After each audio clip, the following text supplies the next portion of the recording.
नमस्कार। हम बात कर रहे हैं मासिक राशिफल की। जून में कैसा रहेगा कन्या राशि वालों के लिए आने वाला समय। कन्या राशि आपकी तब है जब 6 अंक के अंक पर चंद्रमा लिखा हुआ है और ये जो अक्षर है नीचे, इन अक्षरों से आपके नाम की शुरुआत हो रही है, तो आपकी राशि कन्या है।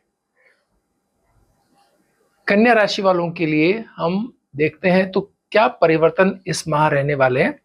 उनकी आय स्थान से मंगल उनके व्यय स्थान के अंदर प्रवेश करेंगे प्रथम सप्ताह के बाद, और उसके बाद में शुक्र जो है इस महीने की शुरुआत से ही सप्तम स्थान से वो अष्टम स्थान के अंदर गमन कर चुके हैं और मध्य के अंदर सूर्य बुध दसम स्थान के अंदर आएंगे।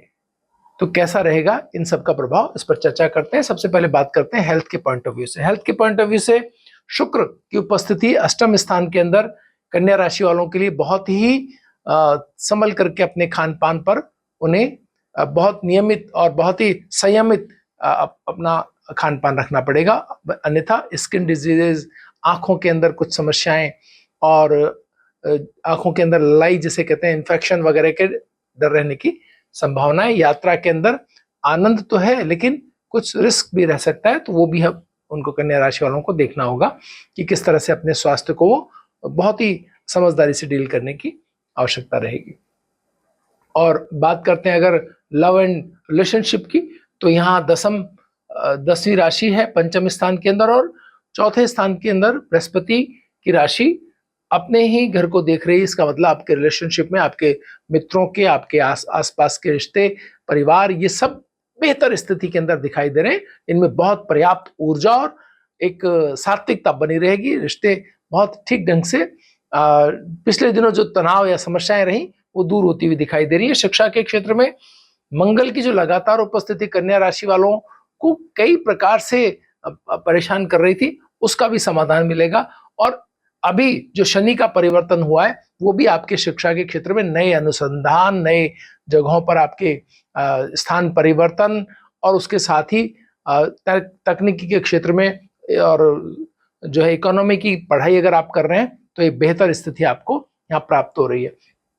इस संबंध में और भी बात करनी हो तो आप हमारे नीचे दिए गए नंबर पर हम कैरियर और इसके ऑप्शन पर एजुकेशन के ऊपर बात कर सकते हैं।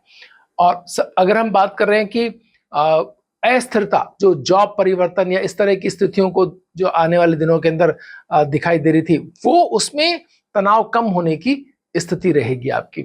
और फाइनेंस की बात करें तो हम कह सकते हैं कि मंगल जब बदल जाएंगे तो आपकी बचत भी आपके हाथ में ठीक से, जो कहते हैं ना पैसा आ रहा था लेकिन कहाँ जा रहा था पता नहीं चलता, वही कन्या राशि वालों के साथ पिछले दिनों हो रहा था, लेकिन अब इसमें परिवर्तन आएगा। और अगर घर खरीदने का या इस तरह की किसी चीज का वो इंतजार कर रहे थे तो यहाँ से उन्हें इसका लाभ मिलेगा। अगर आप कला या किसी संगीत इस क्षेत्र में काम कर रहे हैं तो शुक्र की जो स्थिति है वो भी आपको लाभान्वित करेगी।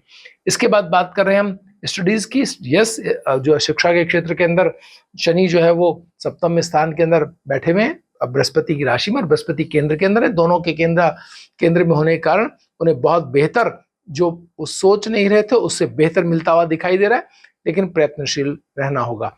और साथ में धन की अगर कहीं आवश्यकता पड़ रही थी तो वो भी सप्ताह के महीने के मध्य भाग के बाद से उन्हें आर्थिक तौर पर भी अगर जो रुकावटें या किसी प्रकार की कमी महसूस कर रहे थे वो पूरी होती हुई दिखाई दे रही है। इसके साथ में हम बात करें अगर आपकी भाग्य स्पिरिचुअलिटी, यानी कैसा रहेगा आपका ईश्वर की तरफ से भाग्य का समर्थन, तो उसमें सूर्य बुध मध्य के अंदर केंद्र के अंदर आ जाएंगे। बहुत ही जबरदस्त तरीके से आपको एक एंथुजियाज्म लेवल आपका हाई होगा, कार्यों के अंदर बहुत ऊर्जा महसूस करेंगे।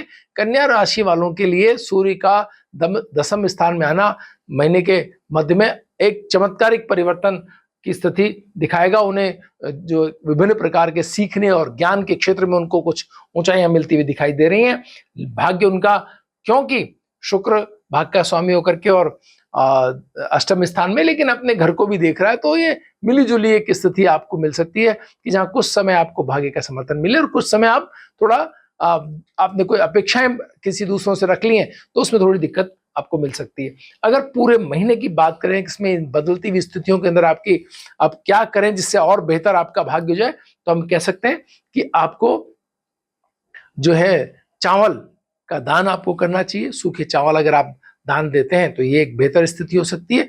अगर भगवान शिव को आप सफेद पुष्पों के साथ आप अगर उनका अभिषेक करते हैं दूध दही घी शहद शक्कर के साथ में, तो ये भी एक बेहतर आपकी मनोकामना पूरी करने वाला एक 5 अगर सोमवार आप इस तरह से बिताते हैं तो ये बेहतर स्थिति का कहीं ना कहीं आपको लाभ मिलेगा। इसके साथ ही आप उन सभी लोगों के लिए जो कहीं ना कहीं समस्याओं से जूझ रहे हैं, अपना हाथ आगे बढ़ाते हैं, मित्रता का भाव रखते हैं, ज्ञान अगर कोई शिक्षा के क्षेत्र में आप कार्य कर रहे हैं या कुछ भी आप जानते हैं जो दूसरों से बेहतर है और किन्हीं को इसकी आवश्यकता है, अगर आप यह अपना मदद का हाथ बढ़ाते हैं तो भी आपको बेहतर स्थिति भाग्य की मिलेगी। रेमेडीज की बात करें तो हम कह सकते हैं कि इसमें एक और चीज है कि राहु आपके 6ठे स्थान में, तो शत्रुओं को ठीक से हैंडल करने के लिए उधर ऊपर मंगल जो है वो 12वें स्थान में आ रहे हैं केतु के साथ और यहाँ पर राहु विराजमान है। तो ये एक ऐसी स्थिति है कि पिछले दिनों जो भी कष्ट आपने मानसिक या आमने सामने आर्थिक रूप से कुछ तनाव झेले उन सबको ठीक करने के लिए यहाँ पर राहु पहुंच चुके हैं। तो आप बेहतर तरीके से अपने आप को महसूस करेंगे और आप देखेंगे कि चीजें आपके पकड़ आपकी मजबूत होती चली जाएगी।